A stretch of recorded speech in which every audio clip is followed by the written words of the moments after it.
do. It's season 2, it's in 30 at 30, season 2. Hello, hello, hello, Crib community. Hey, Crib community. Up in my feelings. I do not own the rights to this music, but I had to play this. Janelle Monáe. Woo! Oh my gosh, people.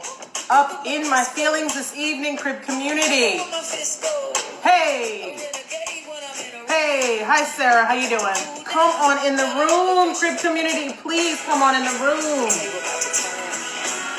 Come on in the room. Hey Stephanie, how are you doing? Thank you so much for being here tonight. It's the rough one. I think I saw Nadine, Dr. Finigan-Carr. Here we go.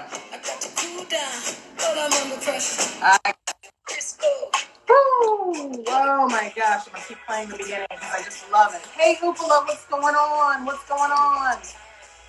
Oh my gosh, I'm up in my feelings. Hey Winnie. Have you heard this new one by Janelle? First of all, Janelle is my spirit animal. Oh, I don't own the rights to this music, but I had to play this in this moment tonight. I understand. Kristen. I had to drop a little bit of prose in my IG live right before this. I couldn't wait. Oh, okay. I had to drop it. I was like, I got to get it off my chest. So, yes. How about that? Yeah. I mean, sorry. See, I lost all. It's all good. It's all good. Come back. You forgot. We're not just having coffee. We're actually in the Crib community. They want us to actually talk. Listen, Crib community. I'm just going to need you to. I'm going to ask that you support us and lift us up in this moment. Dr. Finigan-Carr and I are up in our feelings a little bit, given the Breonna Taylor verdict. Whew. So I'm gonna, but I'm not. I don't want to take away from the amazing intellect and power that she's going to bring us this evening. But I just request that you bear with me. So woosah. Good evening, Crib community, and welcome to 30 at 8:30. When you come on in the room and hit share. We have my sister friend on the live this evening who is just freaking awesome and amazing, and I just want you all to hear what she has to share. But it's a little bit of housekeeping per usual. 30 at 8:30 is an IG Live series brought to you by the Center for Research and Innovation for Black Survivors of Homicide Victims, aka the Crib.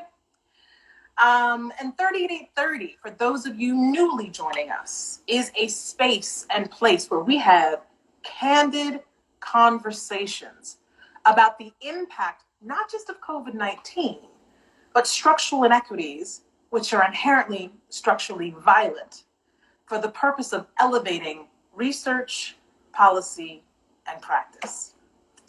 And so without further ado, I'd like to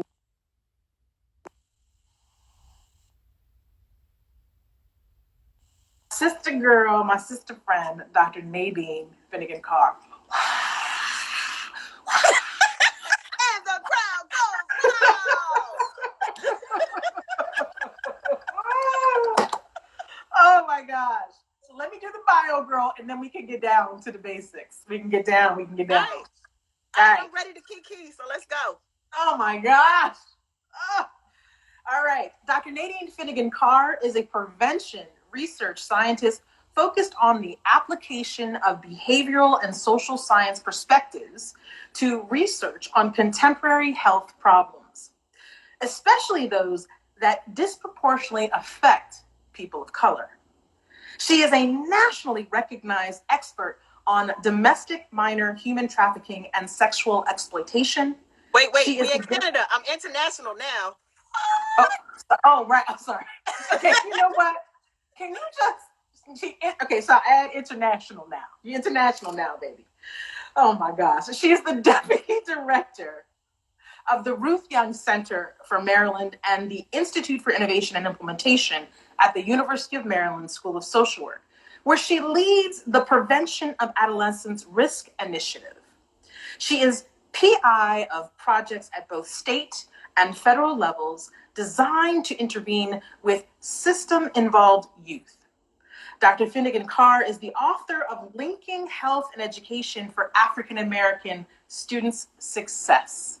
And so, Crib community, please welcome my sister friend, Dr. Nadine Finigan-Carr. Woo woo! Crib community, show us some love! Show us some love! All right. So, babe, you're a little fuzzy. Not sure. It's a little. I don't know if it's fuzz. It keeps internet freezing connection on me. It keeps freezing on me, and I'm next to the router. Oh, that's weird. But they can't see your beautiful face. Oh no! I can't see your beautiful face. I mean, I can make it out, but it's not like clear. That's Anybody see weird. That? Yeah. That's weird. And you're clear as crystal to me. Okay. Okay. I don't know. No? Oh, no. Wait. Oh. Is that better? Yep. Something's happening. Okay, we got it. All right, I'm not going to move. I'm going to just sit here just like this. Production? Any suggestions, production? Production? You there? Product? They left you. Okay. What's that? Oh. They left you. Wait, hold please. Sorry, hi. Hold on. Production? Any suggestions for clarity? Yeah, Thea says I'm fuzzy too. Can you get a little closer to the router? I am literally sitting next to the router. Well, sit on it. Sit on the router. Can't get any closer. All right, we're gonna do what it do. The only other thing I can do is, that's what I'm saying. I'm like, is it the camera? Hold on. Is it okay, right there. Okay. All right, well, just fine. We're just gonna go with it. Okay. All right. So, Dr. Finigan-Carr. Real talk, though. Seriously, really talk. Let the Crib community know what led you to this work. What led you to this work? Okay, so I study sex, drugs, and rock and roll, right? Hey. For those of y'all out there, sexual reproductive health risks, substance use and abuse is the drugs, and rock and roll is aggression and violence. So I study them predominantly in African American youth and young adults. And I look at how it impacts their lives, males and females. Because sometimes when I say sex, people assume it's only talking about girls. I'm like, no, we're gonna get to that. African American youth, system involved youth. And what was happening was that I was talking to youth, both in qualitative interviews. I'm looking at quantitative data of youth as they're talking about, sexual reproductive health. And, you have all these interventions like use condoms, use contraceptions, do this, do that. And I was having youth that were like checking off I learned all of this, but still not using them. Yeah. How about that? Having youth who were like, but I need to smoke marijuana to cope with XYZ. And I started to peel back layers, and I discovered what was happening in terms of human trafficking was that a lot of the youth that I was talking to, they couldn't say, I want to use a condom. They couldn't say no because the relationships were not actual relationships. Ooh, tell it. What was happening was they were involved in human trafficking in some way, shape, or form. And so the whole positive interventions, healthy relationships is out the window if you are in a situation where you no longer have control. Right. And so once I started to recognize that that's what was going on, that is when I started to dig deeper and became more and more involved with the issues related to human trafficking and the way that human trafficking disproportionately impacts Black and brown bodies in the world. Yeah, yeah. And representing us so well, I might add. So well, thank you, my dear. I see you, Bobby Holmes. I haven't seen you in a minute. I Good to saw see him you pop on up the live. too. What's up, Bobby? Special. What's I up, feel Bobby? special. Bobby's on the line. All right, next question. So, just so we're centered on the right path of understanding with definitions, can you describe what human trafficking is, and can you talk about its prevalence? Yes and no. Okay. So I'll start with what human trafficking is. That's probably the easiest. Human trafficking is when someone is forced, defrauded, or coerced into commercial sex or to perform labor duties and they don't make the money off of it. Okay. What human trafficking is not is human smuggling. What human trafficking is not is kidnapping. What human trafficking is not is people being tied up in blue tape and smuggled in white vans across borders. In most cases, a trafficker doesn't have to do all of that because they can find a way to manipulate you, to force you, to coerce you, to defraud you, and in some cases to convince you that you're doing it of your own accord. Nadine, what I love, and I've heard you speak several times, but when we were at the conference at Boston College, right? The Race and Trauma Conference. And when you broke that definition down, I think it shattered people's perspective of what human trafficking is and elevated their understanding of the fact that it's so common and it's so insidious. Like, it's pervasive. Yeah. So important. To that end, I want to sort of piggyback on your presentations. In your presentations on human trafficking, you often highlight several hot spots, right? In addition to kind of defining it, but several hot spots, different geographic locations, highways, border crossings, etc., where trafficking is most prevalent. And because several of our Carib community members are from Canada and the US, I was wondering if you could still speak to trafficking trends, the US and Canadian border, because you remember you mentioning that. Oh yeah. So first of all, shout out to my First Nation sisters and brothers. Shout out to Black and Indigenous people throughout the U.S. and Canada because we are disproportionately impacted regardless. We have how many pandemics are we living through right now? I've lost track. But one of them, which is why, and I'm going to just do this as stick a pin in it and come back to it if you want to, we're literally living through what I call a syndemic, which is the systematic confluence of all of those pandemics at once. Hello.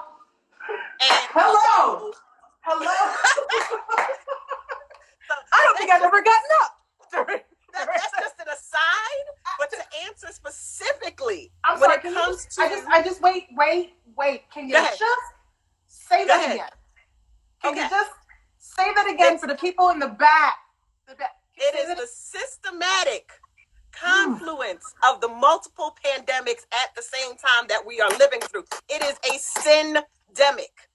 A syndemic. And when I tell you this right now, I started using that term several years ago, and someone said to me, and unrelated obviously to the global pandemic, but to the intersection of all the pandemics that we're living through. And I said, when I'm talking about sex, drugs, and rock and roll, that we are living through a syndemic, that it's hard for people to understand that when you are dealing with multiple traumas, it is more than just the multiple individual traumas. It is the multiple collective traumas that we're dealing with that lead to syndemic. And when I started using that term several years ago, I was told by someone that I was overreacting. Oh, okay, come on. See, I got questions to get through, but I'm sorry. But I got to get back to my Indigenous people. One question, and then you're going to come back to this, okay? I got to answer this because I've got to make sure that my Indigenous people know that I know that we're missing. brown people, indigenous people. Yeah, that's right. Especially our women. That's right. Disappearing. That's right. We are disappearing in Oklahoma. We are disappearing along the Great Lakes region, both on the U.S. and the Canadian side. That's right. We are literally disappearing. That's right. I almost, but then, Dr. Sharpe knew that I wouldn't, so she did it, and I almost wore red tonight because red represents the missing indigenous women. That's right. That's right. Because people tend to, first of all, the reason why human trafficking is disproportionately impacting Black and brown bodies is because Black and brown bodies are considered disposable and dispensable by many people. And when it comes to indigenous women, it takes longer for people to even look for them than it does Black people. Sometimes. That part. It takes longer. They have to convince the police to look. That part. Nadine? Yes, ma'am. Nadine, I hear you, production. We got time left. I appreciate the time card, but we're on something, production. So hold your mule. I love that term. I will cite you until the cows come home. Systemic, because honestly, real talk. We use terms, in our world regarding trauma and violence and victimization and survivorship. We use polyvictimization. We use survivorship. But the syndemic does a beautiful thing in just one word of talking about the systematic annihilation that it is built in our structures of inequity. It just, in one word, love. And I gotta circle back to how I'm feeling. It really elevates with me in this moment right now when we're thinking about going on with Breonna Taylor. Polyvictimization, I still use, but polyvictimization more to me is the individual victimization. Yes, right. So syndemic is the collective trauma. Yes. It's collective trauma, but it also embraces that systemic nature of it. Yes, the collective, multiple, systemic, all of it. Yes. And that's what we're living through. That's what we're living through. Yes. Black, indigenous, people of color are living through syndemics before the COVID-19 pandemic hit. And the COVID-19 pandemic in and of itself disproportionately impacting us because of inadequate access to healthcare, because of our housing situation, because of the fact that we are disproportionately essential workers that cannot isolate at home. When you add that on top of the existing syndemics, it's no wonder that it's not a game. I don't know how we're standing upright, to be honest. I don't. Anyway, okay. Ooh, okay. So specifically, I want to get to, because you've also done this in your presentations, what are some trends you're seeing in terms of victims being trafficked? And you sort of lay it out, and you've talked about that, Black, brown, and indigenous people, but also you've covered that. But I want to jump to, has this sort of trend changed, or the manner in which trafficking has changed? I'm thinking in particular social media.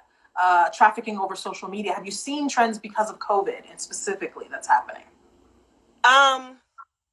So when the pandemic first, I don't even want to say hit because it's been here a good little while. We just noticed it.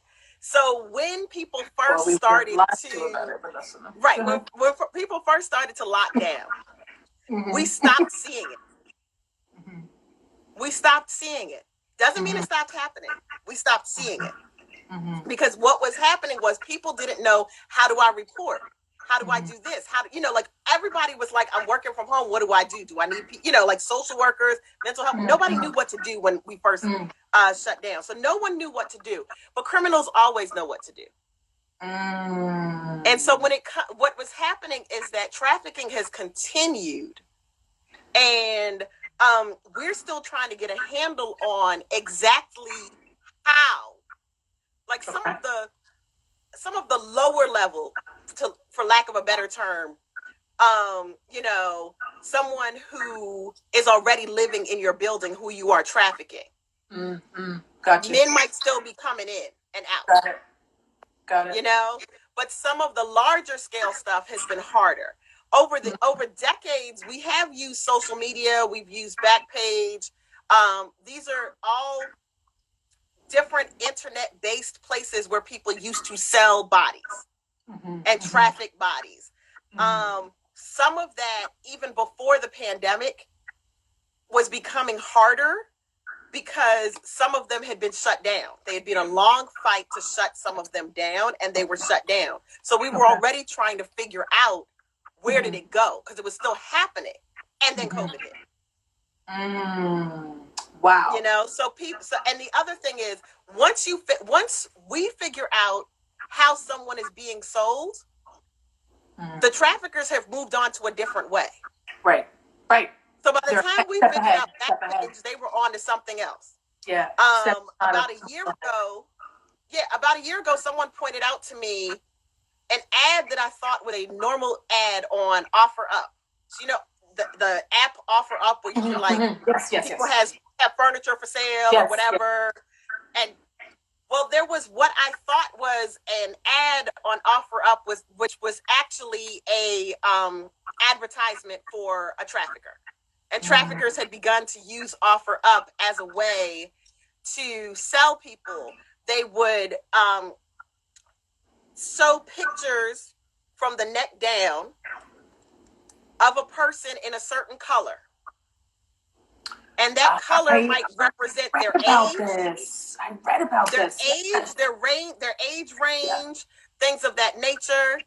The clues in the caption. You know, if I were really looking for that blue dress or that orange dress, and I'm looking at it, I'm not getting clues from the caption as to what size, if it would fit me. I'm getting, there are other words that are in the caption which are actually hints for someone who is looking to buy sex online. They know what those keywords are, and they're able to go, okay, I'm going to call this number and I'm ordering this person. And by the time people started to figure out that that's how they were using it, they switched to another way of selling people. Gotcha. I want to keep us moving because I want to get to your model and I want to get to some specifics about the impact, because you really honed in on sex trafficking specifically, and you get real clear. And I think there's some implications for research policy and practice here. So in the realm of human trafficking, you focus a great deal upon children specifically who are trafficked sexually, as you just indicated. What happens to children who are survivors of sex trafficking? What are common responses to the traumas they experience? And what resources are available to them in the aftermath? So I think, especially since you're bringing up specifically sex trafficking and child sex trafficking, one of the things I need to, going back to multiple traumas. So typically, social workers, psychologists, practitioners, when we are dealing with a child who has been sexually abused, we are typically dealing with a child who has had a single abuser.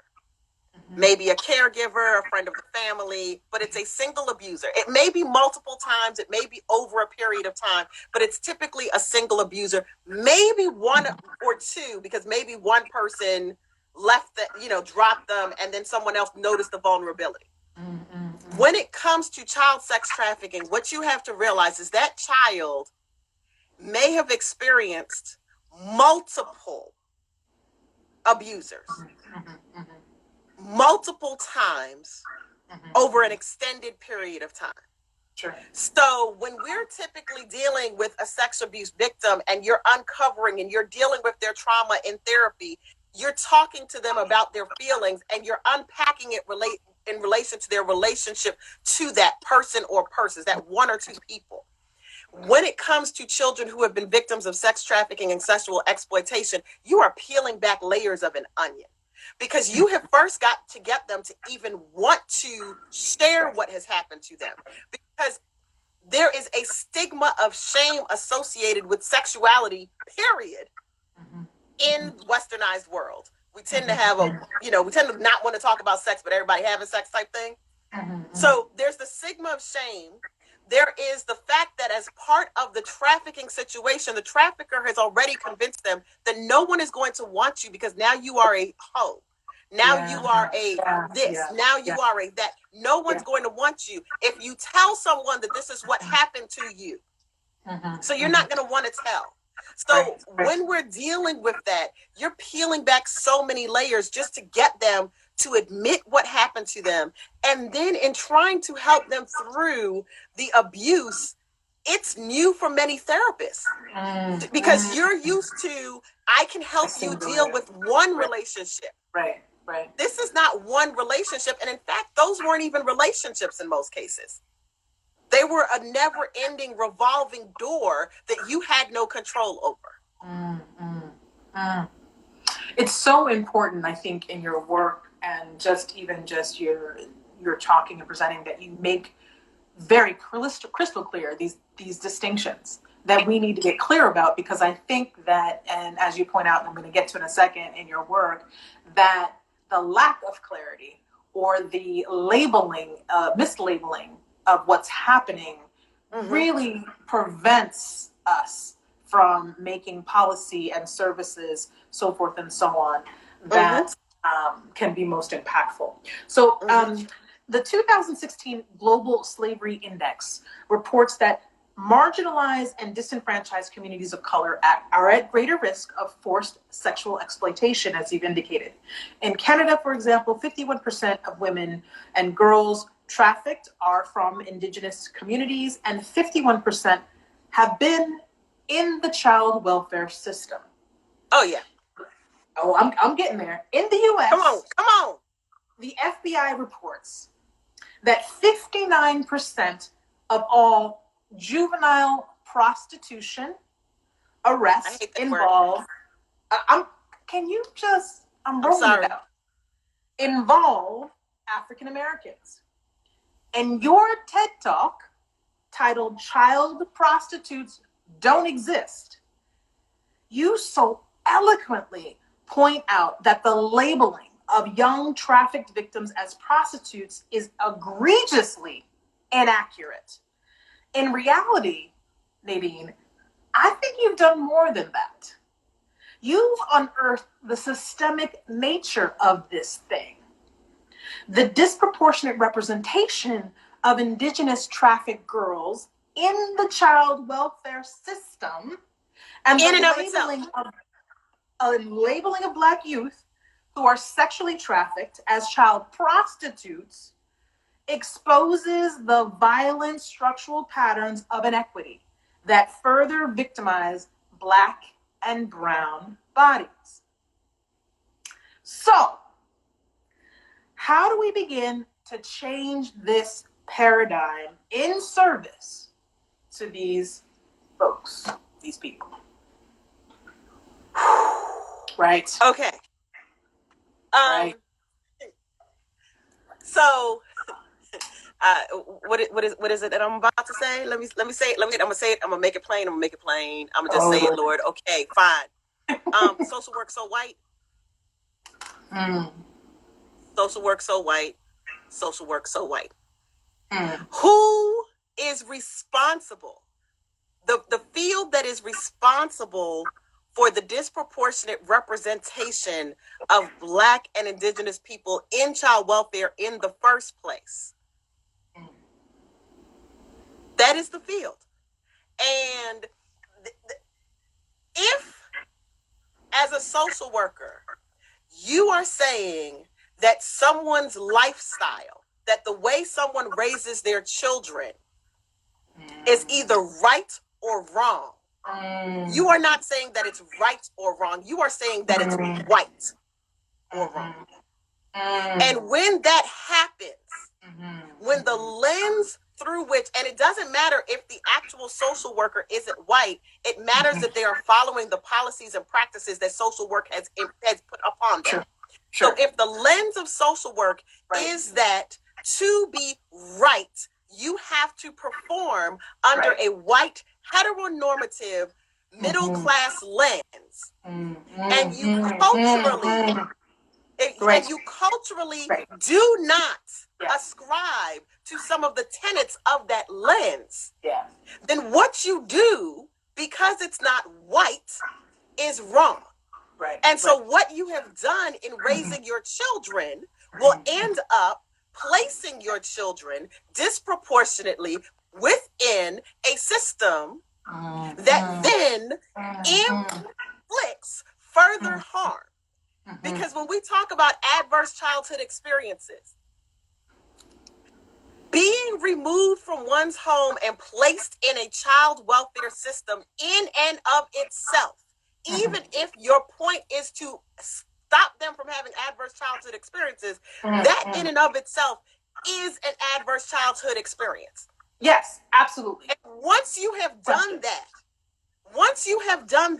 you have now put a trauma on a child that makes them vulnerable to so many people, including traffickers.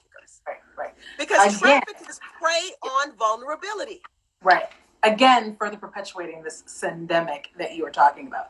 But I'm conscious of several individuals who are immersed in child welfare work, child welfare changes within the child welfare system.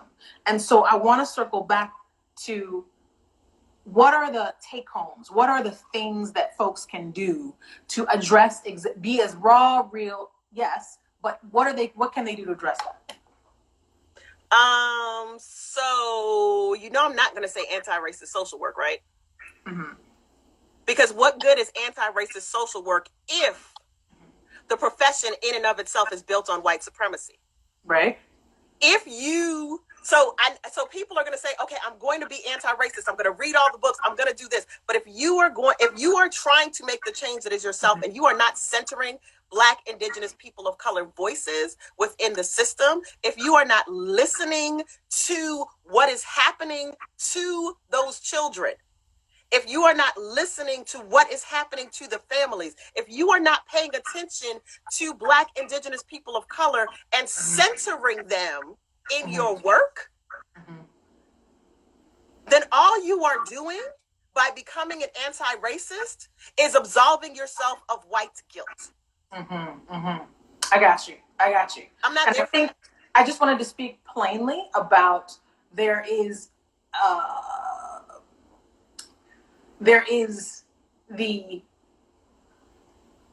elevating your knowledge, elevating your understanding piece, but then there's also taking a step back and letting people who are impacted be front row and center, and in true partnership, right, with problem solving and solutions. And then there's a third layer that's about embrace that culturally responsive approach. I feel you. I want to get to, I'm going to steal okay. I want to get to your model. The traumagenic model. Yes. Yeah. Can you just let me talk? Sorry. Because then I'm supposed to, and then I'll be like, okay. In your work, because I have a whole setup, right, for it. So in your work, you've developed a model entitled the Traumagenic Social Ecological Framework that speaks to who is most vulnerable to being impacted and what structural inequities reside within our social cultural systems that contribute to perpetuation of trafficking. What I want to do is this crescendo, right? That furthers our conversation right here in terms of what is the unique takeaway that folks can use from your model that speaks to, again, right, all of the syndemics, all of the different systems that are impacting, right, as well as the individual. What is the unique takeaway from your model for further development that can impact research, policy, and practice? Okay. So I would say, especially if we're going to go with the research, policy, and practice thing. So my traumagenic model operates on 4 levels: societal, community, interpersonal, and then the individual. Yeah. And the research, policy, and practice are almost all at that societal community level, mostly societal and some community level. And what we have to understand then is if we're looking at making changes to research, policy, and practice, we need to pay attention when you are developing research. Let's start there because that's where I live.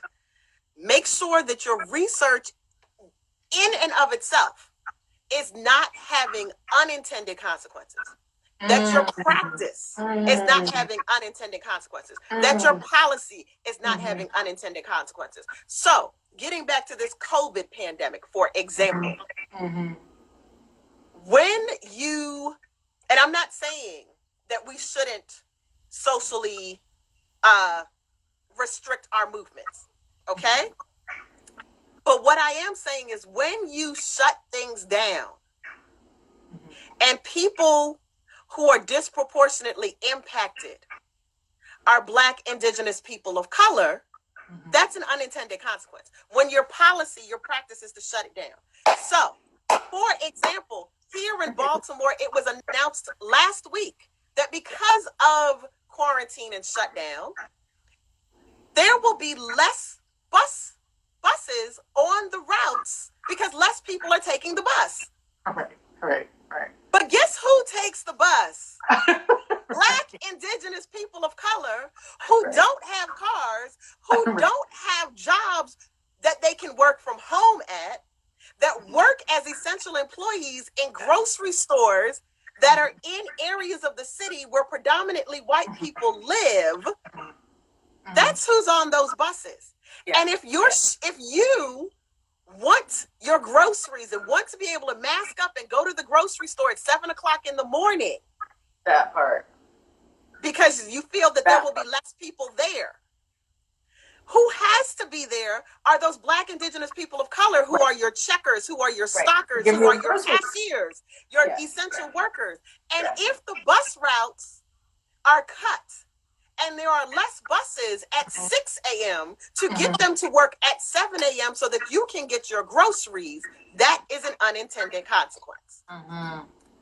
And so when we operate on that research practice, when we're looking at societal level and we're making these decisions, we need to look at not just the money, the thread of connection, but the people. Thread of connection.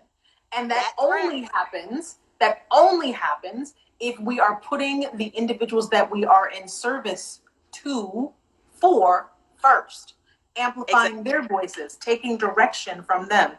I got to tell you, every single guest, regardless of what they were, the topic area, have been stating that very same fact. Very same fact. So Crib community, please take note. Wow. Time went by fast. It is 9:07. Time went by fast.